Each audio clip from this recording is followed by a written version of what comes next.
Assalamualaikum warahmatullahi wabarakatuh. Kami dari kelompok 6. Di sini kami akan mempresentasikan hasil dari kelompok kami tentang kurikulum dan tujuan pendidikan. Pertama-tama perkenalkan anggota kami. Yang pertama ada Mbak Alfia Navia, kedua Mbak Dini Nurfauziah, yang ketiga Mbak Lestari Ari Suryani, dan yang keempat saya Ramzi Muhammad. Di sini saya akan menjelaskan tentang pengertian kurikulum. Kurikulum berasal dari bahasa Yunani, lebih tepatnya dalam dunia olahraga, yaitu kurir yang artinya pelari dan kurir yang artinya tempat pacu. Secara istilah, kurikulum berarti suatu jarak yang harus ditempuh oleh seorang pelari dari garis start sampai garis finish untuk memperoleh suatu penghargaan. Kemudian istilah tersebut diubah menjadi program sekolah yang berisi pelajaran yang harus ditempuh oleh peserta didik dalam kurun waktu tertentu. Dengan kata lain, kurikulum adalah perangkat mata pelajaran dan program pendidikan yang diberikan oleh suatu lembaga penyelenggara pendidikan yang berisi rancangan pelajaran dalam suatu periode jenjang pendidikan. Untuk penjelasan selanjutnya akan dijelaskan oleh Mbak Alfia Navia. Untuk Mbak Alfia Navia, dipersilakan. Untuk yang selanjutnya yaitu konsep kurikulum. Konsep kurikulum itu sendiri berkembang sejalan dengan perkembangan teori dan praktik pendidikan, juga bervariasi sesuai dengan aliran dan teori yang dianutnya. Kurikulum secara konseptual terbagi menjadi 3. Yang pertama, kurikulum sebagai bidang studi, berfungsi sebagai suatu disiplin yang dikaji di lembaga pendidikan seperti perguruan tinggi. Yang kedua yaitu kurikulum sebagai substansi, maksudnya yaitu kurikulum berisi tujuan yang dicapai, bahan yang disajikan, kegiatan pembelajaran, alat-alat pembelajaran, dan jadwal pembelajaran. Serta yang terakhir yaitu kurikulum sebagai sistem, maksudnya yaitu kurikulum merupakan bagian atau subsistem dari keseluruhan kerangka organisasi sekolah atau sistem sekolah. Macam-macam kurikulum ada 4. Yang pertama yaitu kurikulum ideal, kurikulum yang berisi suatu yang baik yang diharapkan atau dicita-citakan yang tertuang di dalam dokumen kurikulum.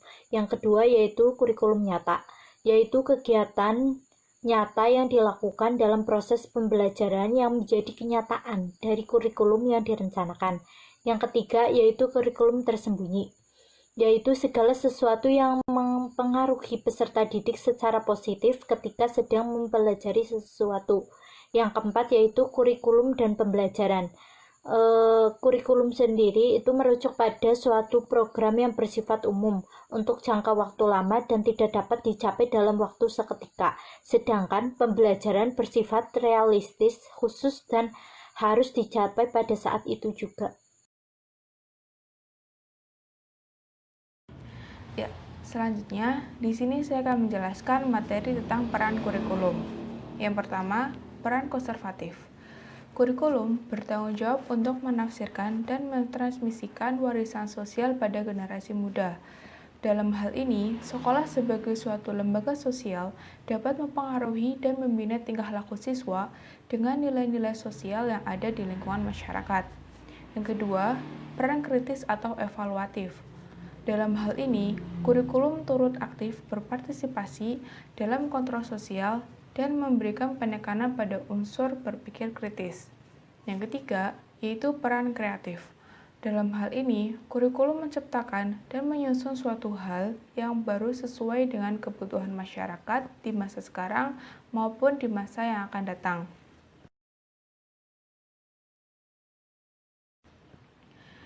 Yang selanjutnya yaitu materi tentang tujuan pendidikan.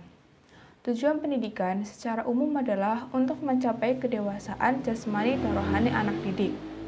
Tujuan pendidikan menurut Undang-Undang Nomor 20 Tahun 2003 tentang Sistem Pendidikan adalah untuk berkembangnya potensi peserta didik agar menjadi manusia yang beriman dan bertakwa kepada Tuhan Yang Maha Esa, berakhlak mulia, sehat, berilmu, cakap, kreatif, mandiri, dan menjadi warga negara yang demokratis serta bertanggung jawab. Tujuan pendidikan secara khusus yaitu tujuan pendidikan yang hendak dicapai secara khusus berdasarkan usia, jenis kelamin, sifat, bakat, intelijensi, lingkungan sosial budaya, dan lain-lain.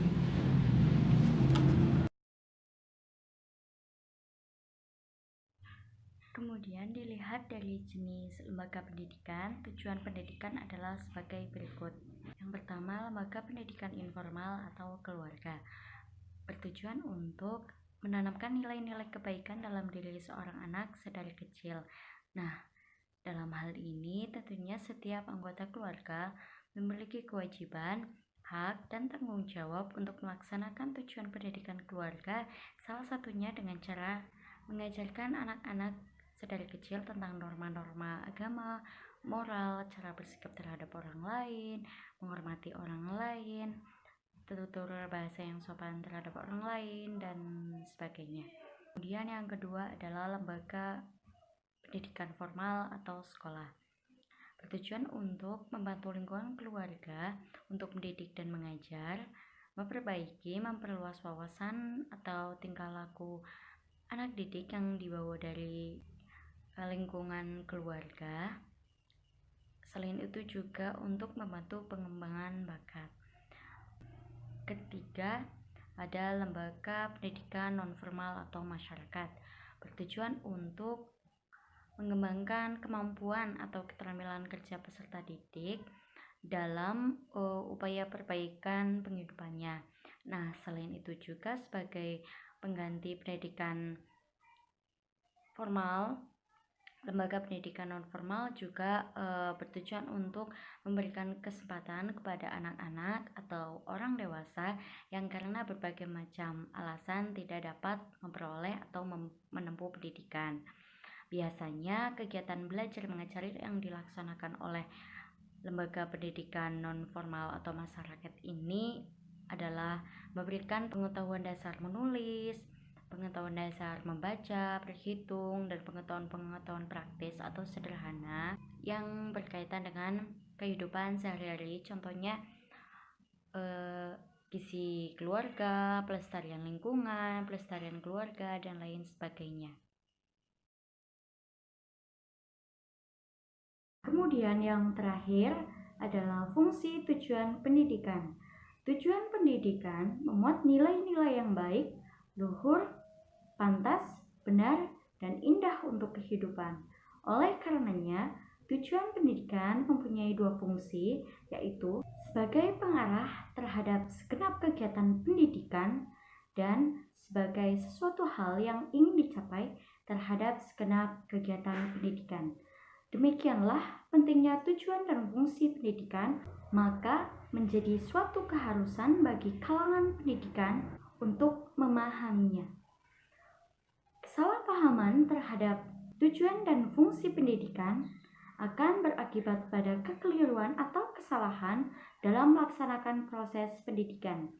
Tujuan pendidikan pun bersifat abstrak karena memuat nilai-nilai yang abstrak pula. Tujuan pendidikan yang demikian memiliki sifat yang umum, ideal, dan kandungannya sangat luas sehingga sangat sulit dilakukan dalam praktik. Sedangkan pendidikan merupakan suatu hal yang nyata yang harus ditujukan kepada peserta didik dengan melihat kondisi tertentu, tempat tertentu, waktu tertentu, dan menggunakan alat tertentu.